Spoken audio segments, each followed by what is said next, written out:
How to use Snapchat on laptop. Hey everyone, welcome back to our channel. In today's video, I'm going to guide you through the steps on how you can use Snapchat on laptop, so make sure to watch the video till the end.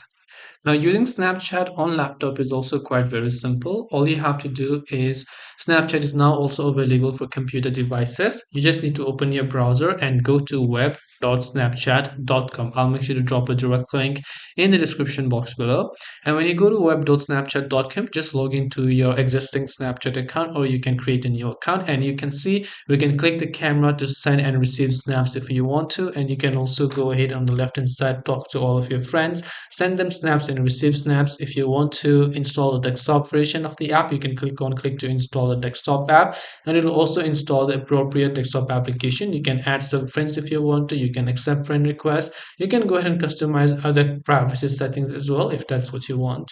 So this way you should be able to go ahead and then basically use Snapchat on laptop. Hope this video was very helpful. If you have got any more questions, feel free to also leave them down in the comment section below.